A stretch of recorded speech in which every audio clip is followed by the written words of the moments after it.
Bonjour à tous, bonjour à toutes, je vous retrouve dans mon jardin en espérant ne pas trop froncer les sourcils, ne pas trop froncer le regard, faute de la lumière du soleil, mais j'avais envie de profiter du beau temps, du calme de dehors par rapport aux enfants qui sont assez bruyants dans la maison, pour vous filmer une vidéo, pour vous parler de mes lectures de cet été, de ce qu'on a pu regarder comme série Netflix ou OCS dernièrement, et vous parler également de quelques favoris en termes de cuisine.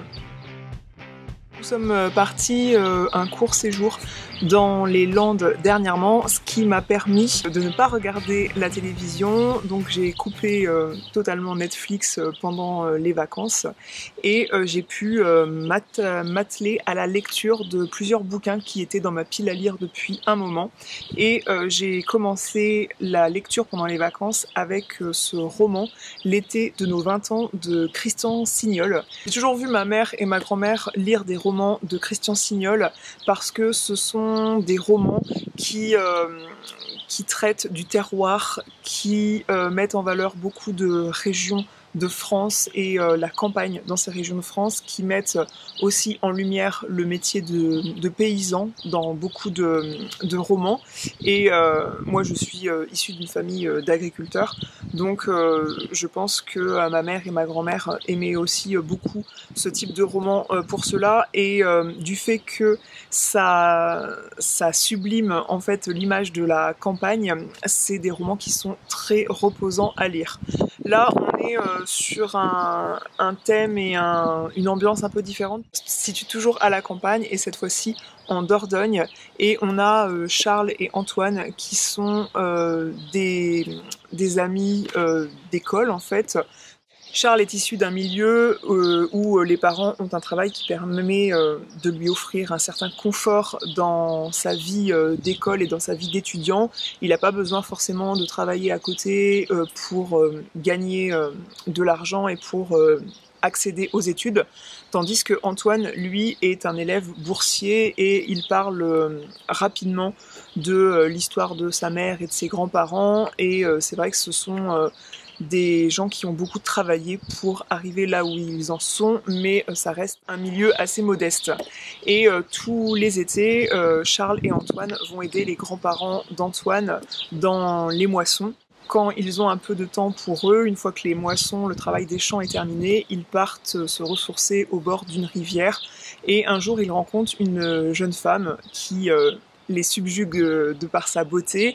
Elle est à vélo et puis il la raccompagne sur le chemin, je crois qu'il répare sa bicyclette, et les deux tombent amoureux d'elle finalement, et elle se met en couple avec Charles. Survient la Seconde Guerre mondiale à l'été 1939 où ils vont s'engager, les garçons vont s'engager dans la résistance, et Séverine, elle aussi, va mener différentes actions pour participer à la résistance. On suit voilà les aventures de ces trois personnages. J'ai trouvé l'histoire bouleversante, que ça mettait en lumière l'amitié, mais une amitié tellement rare aujourd'hui avec les relations qu'ont les gens aujourd'hui, plus au travers des écrans, au travers des réseaux sociaux, au travers du téléphone. Là voilà, on est sur une amitié sincère, ça met en valeur la force des souvenirs aussi, et c'est une histoire qui est magnifique. J'ai pleuré à la fin, et je vous recommande ce roman à lire sur la plage, sur votre lieu de vacances. C'est très reposant comme lecture, bien que la fin m'a semblé un peu triste.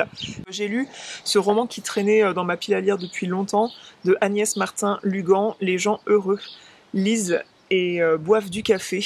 Donc les gens heureux lisent et boivent du café, c'est le nom d'un café littéraire que tient Diane avec son meilleur ami Félix dans le bouquin, et c'est le titre qui m'avait je m'étais vraiment identifiée au titre parce que je bois du café et j'aime lire, et c'est deux phénomènes, deux actions qui sont synonymes de bonheur chez moi. Donc les gens heureux lisent et boivent du café, je m'étais pas mal identifiée au titre qui m'avait donné envie de lire le bouquin.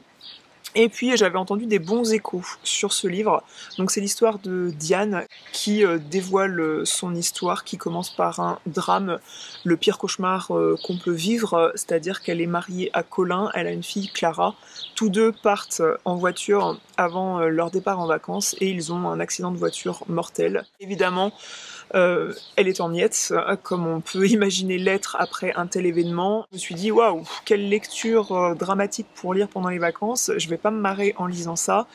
Et c'est clair que je me suis pas marrée. C'est pas quelque chose où on est morte de rire. Et pour tout vous dire, je suis partagée énormément pour ce roman. Je suis partagée parce que j'attendais pas mal de ce roman et finalement, donc la narratrice Diane, elle décide de partir en Irlande pour se ressourcer, puis qu'on arrête d'être sur son dos, puis ça fait 1 an qu'elle pleure la mort de ses proches. Et du coup, c'était la promesse pour moi d'un délassement littéraire, parce que tout ce qui est Irlande, Royaume-Uni, pour moi c'est très dépaysant, j'ai très envie de visiter l'Écosse, tout ça, et finalement les paysages d'Irlande, le sujet de l'Irlande, c'est pas du tout traité en fait. J'étais très déçue de ce point de vue-là. Ensuite elle va un petit peu redécouvrir l'amour, bref c'est bourré de clichés, c'est bourré de phrases et d'actions, d'événements auxquels on s'attend, donc voilà, mais c'est une lecture très reposante qui quand même vous happe quand même. Ça m'a fait beaucoup penser au film un peu cucu PS I Love You que j'avais cité dans les favoris films Good Vibes sur mon blog. J'avais fait un article comme ça et l'histoire c'est un peu ça dans ce livre. Et j'ai envie de lire la suite qui s'appelle, je l'ai noté parce que j'arrive jamais à m'en souvenir, La vie est facile, ne t'inquiète pas. Je pense que je lirai quand même la suite parce que j'ai envie de savoir ce que devient Diane après ce premier roman, mais c'est pas énorme comme bouquin. Tout d'abord pour ce livre, c'est la couverture qui m'a perturbée parce que ça ressemblait de très près à celle de Delphine de Vigan, Rien ne s'oppose à la nuit. Et ça, c'est un livre que j'ai beaucoup aimé. Je vous lis le résumé. Ma famille incarne ce que la joie a de plus bruyant, de plus spectaculaire, l'écho inlassable des morts et le retentissement du désastre. Aujourd'hui, je sais aussi qu'elle illustre, comme tant d'autres familles, le pouvoir de destruction du verbe et celui du silence. Delphine de Vigan retrace le portrait de sa mère, en fait, et de sa famille avec toutes les failles, tous les lourds bagages qu'elle comporte, et on a tendance à s'identifier à ce genre d'histoire parce qu'aucune famille n'est parfaite, on a tous des petites histoires comme ça qu'on traîne dans nos valises, dans notre tête et pour laquelle on mériterait tous peut-être une psychothérapie parfois, mais c'est une histoire très bien écrite. J'ai adoré le ton de cette histoire, c'est totalement différent de ça, mais la couverture quand même, ça m'avait pas mal interpellée. J'ai adoré cette intrigue, c'était bouleversant et je vous recommande de lire ce livre, la plume est excellente. Je relis dans le but de lire le tome 2, j'ai lu en 2016 ce livre, Ma raison de vivre, et je m'en souviens pas assez pour apprécier le tome 2 au point où je veux l'apprécier, parce que je me souviens, je pense vous en avoir parlé de ce livre comme un de mes coups de cœur littéraires. C'est un livre qui est très bien écrit de Rebecca Donovan aux éditions PKJ. Ma raison de vivre, et la suite c'est Ma raison d'espérer, je crois. C'est un livre qui raconte l'histoire d'amour entre Emily, que tout le monde appelle Emma, et Evan. Au début elle ne veut pas tomber amoureuse de ce garçon, et du coup c'est très bien écrit de ce point de vue là. On n'est pas sur la jeune fille tout de suite qui va baver devant le beau jeune homme de sa classe, c'est pas du tout ça. Au contraire, elle n'a pas envie de se plonger là-dedans parce que elle a une vie qui n'est pas du tout heureuse, qu'elle n'a pas envie de raconter, elle n'a pas envie de se confier sur les déboires qui arrivent chez elle puisqu'elle vit avec son oncle et sa tante qui la maltraitent. Ce livre nous fait nous poser la question: est-ce que l'amour peut rendre supportable l'insupportable? Et c'est vraiment une très belle histoire. que je relis presque en diagonale parce que je l'ai déjà lu, donc je le lis très rapidement. Et j'ai hâte de lire le tome 2. Et je vous recommande cette saga. Je reste abonnée à l'application Audible. C'est une application que j'aime beaucoup. Je vous mets mon lien de parrainage dans la barre d'informations. C'est une application où vous pouvez écouter des livres très souvent. Et j'aime beaucoup quand c'est le cas. C'est l'auteur qui vous lit le livre. Et c'est le cas du livre dont je vais vous parler, d'un de mes auteurs favoris, Jean-Louis Fournier. Je pense avoir lu quasiment tous ses romans et je crois en tout cas tous les romans que j'ai lus, ou presque, sont autobiographiques. Ça raconte des étapes de sa vie et c'est un auteur qui a vraiment pas eu une vie facile. Donc il y a Veuf que j'ai beaucoup aimé, il y a un article sur mon blog. Il y a Où on va papa qui est une histoire magnifique où il parle de ses 2 garçons. Il a eu le malheur, comme il raconte, d'avoir 2 enfants handicapés mentaux et il dit souvent qu'il n'a pas eu à se poser la question de ce qu'il ferait plus tard. Tout ce qu'il savait, c'est qu'il ne ferait rien et il raconte toujours ses histoires dans des livres très courts, donc c'est très facile à lire et avec beaucoup d'autodérision et j'adore sa façon d'écrire. C'est à la fois très simple et à la fois très intelligent et il a écrit le livre Je ne suis pas seul à être seul. Il a atteint plus de 80 ans, Jean-Louis Fournier, et il raconte sa solitude d'octogénaire. Il raconte la solitude en fait sous toutes ses formes en remontant dans ses plus anciennes expériences de solitude où il était perdu dans un magasin tout seul et qu'il fait appeler à la caisse sa maman dans le supermarché parce qu'il a perdu sa maman. Il raconte une des expériences quand il a 10 ans et qu'il est en train de se baigner dans la mer du Nord et qu'il revient à la rive et qu'il n'y a plus personne qui l'attend sur la plage. C'est assez énorme quand même à 10 ans. J'ai beaucoup aimé ce livre parce que aussi il fait référence à tous les romans que j'ai adorés. Poète et paysan, il raconte quand il s'est senti seul après son premier mariage où il épouse une fille de paysan pour devenir lui-même paysan et que c'est un gros échec et du coup il finit par divorcer et du coup il fait référence à ce livre et à cette expérience de solitude. Il fait référence au livre Il a jamais tué personne mon papa, donc son père était médecin et alcoolique et du coup quand son père est décédé, bref il parle de toutes les personnes qui sont mortes autour de lui, tous ses proches, donc il parle du livre Veuf où sa femme Sylvie est morte et l'a laissée seule et que c'est le plus grand désespoir de sa vie puisque c'était vraiment son binôme de vie, son âme sœur.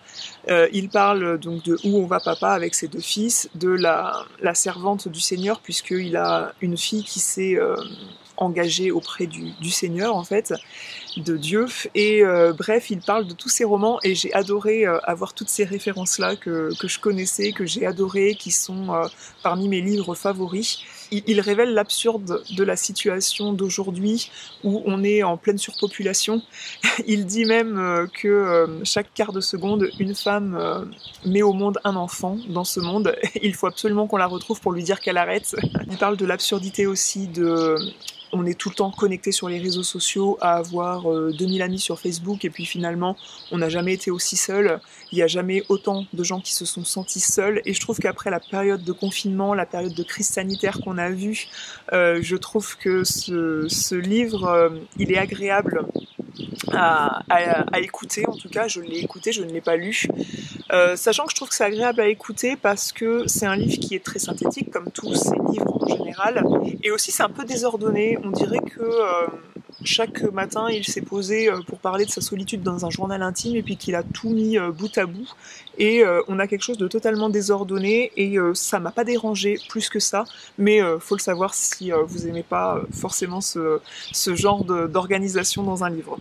J'ai écouté aussi sur Audible le livre Fille de Camille Laurence, je pense que ça se prononce Laurence ou Laurence. C'est l'histoire de Laurence qui est la sœur de Claude. Donc Jacques Camille, c'est un nom qui peut être porté par un homme et une femme. Claude, la sœur qu'elle choisit dans ce livre, et t'as un prénom aussi qui peut être porté par un homme ou par une femme. Elle raconte ce que c'est d'être une fille aujourd'hui, mais aussi dans les années 60, époque à laquelle elle naît dans une famille où on attend éperdument un garçon, et elle se retrouve être la fille d'une sœur dans une famille où on attendait un garçon. Elle pointe du doigt le fait d'être une femme dans cette société, comment on doit faire notre place. Elle raconte ce que c'est d'être la fille d'un père qui voulait tant un garçon, ce que c'est d'être mère au foyer, ce que c'est de d'autres événements qui marquent au fer rouge, type agression sexuelle, la perte d'un enfant, et c'est un livre que je recommande aux hommes et aux femmes de lire. Bref, c'est un magnifique récit que je vous recommande d'écouter comme moi ou de lire. Côté musique, je vais vous renvoyer à l'article de cette semaine puisque ce mercredi, je vous ai partagé ma playlist sur Deezer, ma playlist de l'été 2021 qui regroupe pas seulement des nouveaux tubes de l'été, mais des titres que j'aime écouter en ce moment quand je vais courir, quand je fais du vélo, quand j'ai des écouteurs et mon téléphone et accès à ma playlist Deezer.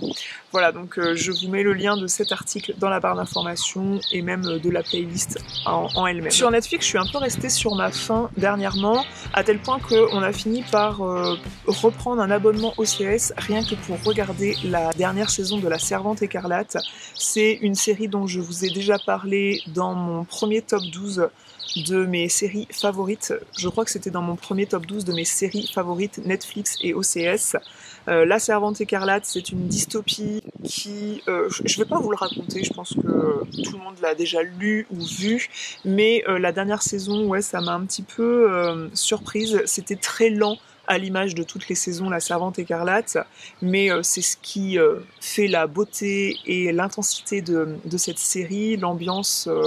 cette lenteur comme ça fait totalement partie de l'ambiance et moi j'y tiens, mon amoureux ça le saoule au possible, mais moi j'aime beaucoup. J'ai été un peu époustouflée par la fin de cette dernière saison, je me demande ce qu'il va advenir de la suite en fait, de ce qu'il va advenir de June, et je me pose beaucoup de questions en fait sur la suite qu'ils vont donner à tout ça. J'ai regardé aussi la dernière saison de Elite. Ça m'a un petit peu saoulée. Je trouve qu'ils ont introduit beaucoup de scènes de cul pour introduire des scènes de cul. Alors je suis pas du tout prude, c'est pas le problème, mais je trouve que quand on veut mettre autant de scènes de cul dans une série, faut qu'il y ait autre chose derrière en fait. Là ça manquait de profondeur, de fond à l'histoire. Je trouve qu'ils ont voulu refaire une saison pour refaire une saison en recollant un meurtre. Enfin, il n'y a pas de meurtre, enfin, si, il y a quelqu'un qui meurt, mais je vais pas vous dévoiler la chose. Je trouve que, ouais, il y a beaucoup de scènes... ouais, voilà, on a compris, quoi, on a compris qu'il y a différentes séries qui ne sont jamais apparues dans une vidéo favori, je lis, j'écoute, je regarde, mais dont j'ai parlé dans la dernière vidéo où je vous avais fait un best-of de mes dernières séries. Donc il y a The One, il y a... Dans les yeux d'Adèle, un truc comme ça, et une autre série dont je vous avais parlé dans cette vidéo, donc je vous renvoie vers cette dernière vidéo sur mes séries, et là j'ai beaucoup aimé suivre la suite de Working Mom. Alors ça c'est la série qui m'a le plus divertie dernièrement.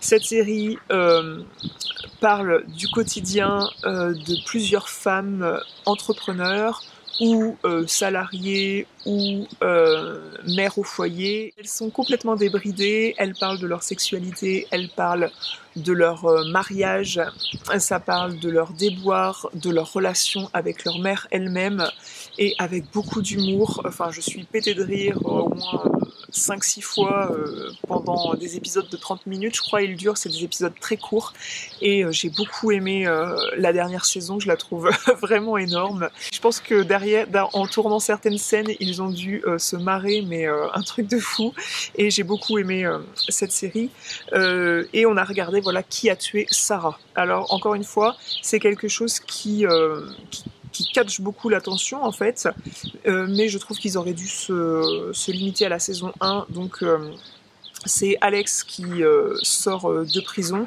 Il a été enfermé alors qu'il avait à peine 18 ans. Il a été accusé par les Lascano du meurtre de sa propre sœur alors qu'elle faisait un sport là. On se met sur une planche pour voler en hauteur et on est tiré par un bateau. Je ne sais pas comment ça s'appelle, mais vous m'avez compris. Et tout simplement les cordes de ce parapente lié à un bateau, là, je ne sais pas comment on dit, avaient été sectionnées et on l'accuse de l'avoir fait pour je ne sais quelle raison. Pour des raisons que je ne vais pas vous dévoiler, pour pas trop vous spoiler la série. Mais on va découvrir un petit peu le fond de cette jeune fille qui était Sarah, la liaison qu'elle avait avec les Lascano, et pourquoi les Lascano ont poussé Alex à s'accuser, la manipulation qu'il y a derrière, avec beaucoup de sujets qui sont traités. Je vous recommande en tout cas la saison 1 parce que c'est le genre de série, c'est un peu comme les livres qu'on appelle un peu page-turner, c'est thriller en fait, qu'on peut pas s'empêcher de vouloir la suite. On lit jusqu'à temps d'avoir la fin parce qu'on veut toujours la suite. Et là, cette série, même si j'ai trouvé franchement des dénouements un peu bidons, surtout dans la saison 2 où il y a des trucs qui sortent de nulle part. Il y a une logique au départ qui ne devient plus du tout logique puisqu'ils inventent des dénouements qui sortent de nulle part.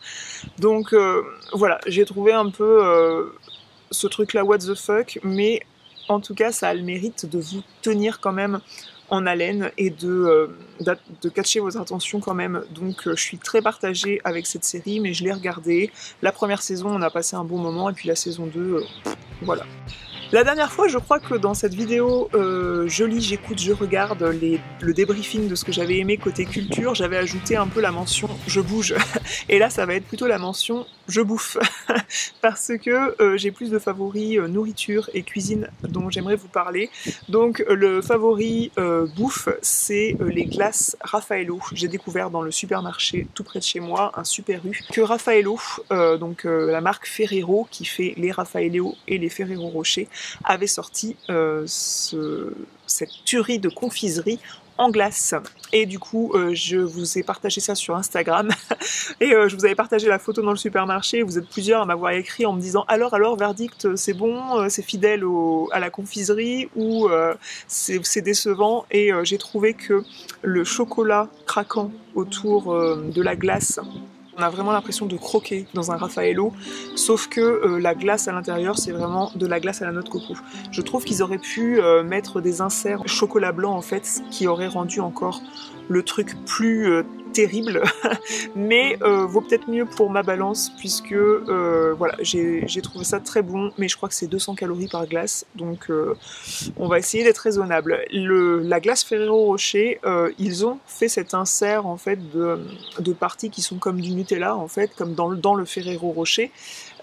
Du coup, je trouve que techniquement, ils ont mieux réussi l'imitation Ferrero Rocher, mais franchement, le chocolat craquant autour de la glace Raffaello, on a l'impression de croquer dans un Raffaello. Le problème, c'est si vous mangez tout le chocolat blanc avant de manger la glace noix de coco, vous aurez ensuite que de la glace noix de coco et pas forcément le Raffaello.